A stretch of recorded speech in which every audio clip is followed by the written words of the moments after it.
Welcome back to the channel, dear friends. I'm truly grateful you're here again, tuning us on another profound exploration of inner growth and spiritual wisdom. Today's topic strikes at the very heart of every serious practitioner's journey, the invisible yet powerful force known in many traditions as the demon, and how its presence reveals not just danger but immense opportunity. Let me ask you, what if your greatest obstacles in spiritual practice weren't meant to destroy you, but to shape and elevate you? What if the darkness you fear is actually the gatekeeper to your highest light? In today's video, we'll unpack the symbolic and psychological dimensions of the demon in spiritual practice, understand how these trials show up in our lives, and how we can transform them into stepping stones for deeper awareness, resilience, and self-mastery. Through stories, insights, and deeply personal reflections, we'll explore how facing inner and outer demons with clarity and wisdom can help you transcend ego illusions and walk the path of authentic transformation. To begin, let's redefine what we mean by demon. In spiritual texts, demons are rarely described merely as external monsters. Rather, they often represent the inner forces of doubt, fear, desire, anger, and ignorance that surface precisely when you're close to a breakthrough. These energies are part of the human psyche. They lie dormant until your consciousness begins to rise, and when it does, they awaken not to punish you, but to challenge your resolve. Consider a monk in deep meditation.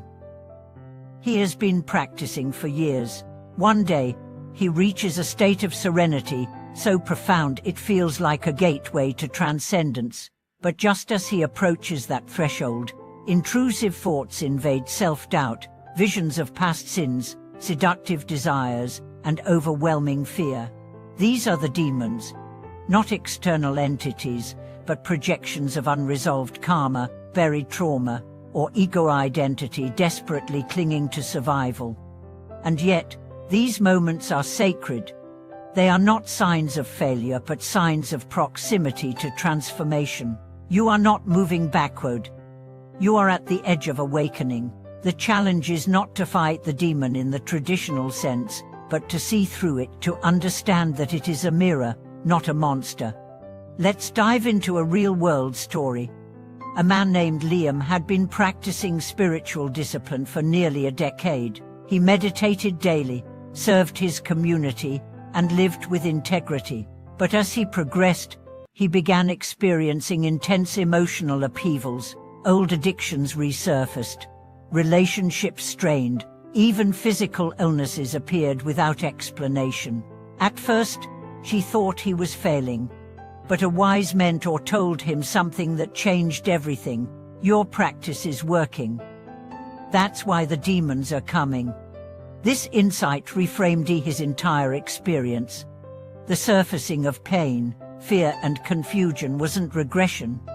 It was purification. The deeper his practice, the more his unconscious layers were brought to light. He wasn't being punished, he was being refined.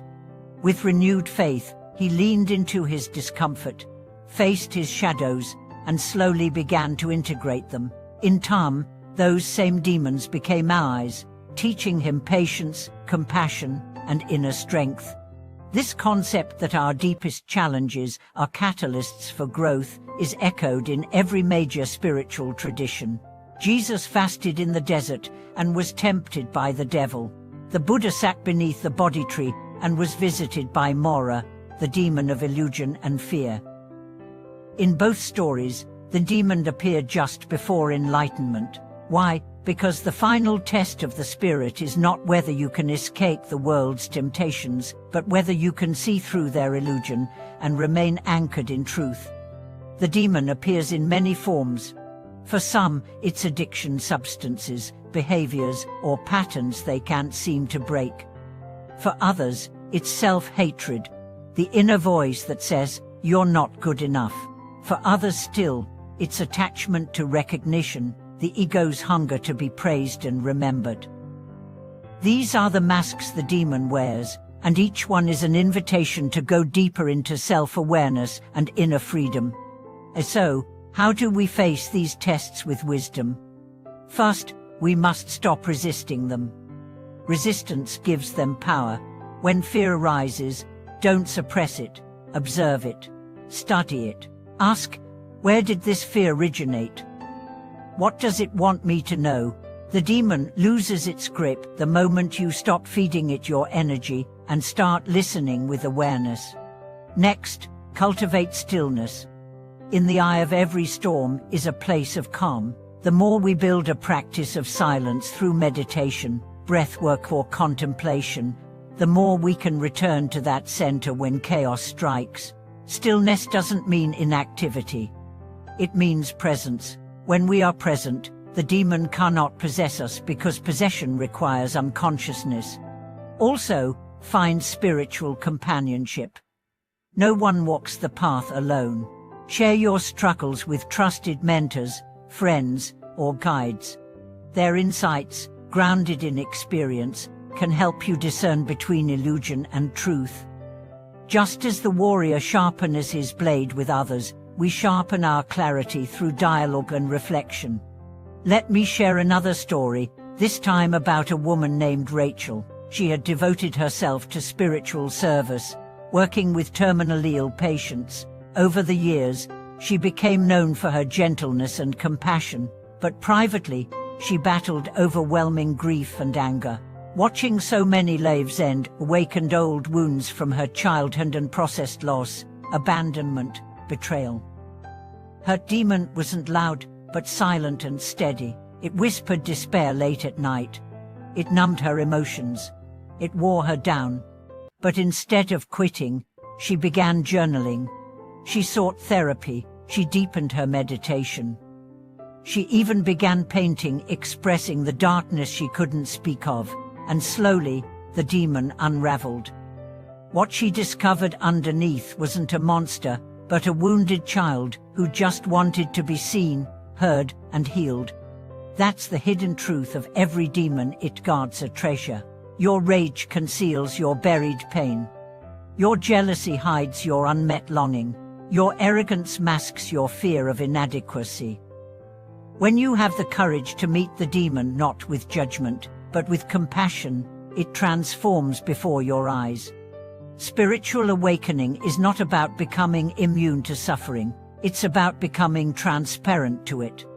When a storm comes, you do not become the storm. You witness it pass. And the same is true for demons. They may visit, but they do not define you. We are not here to become perfect. We are here to become whole, and wholeness includes light and shadow, joy and grief, clarity and confusion. Every demon you face is a part of you that's longing to return to the whole. It doesn't want to be destroyed, it wants to be loved into integration.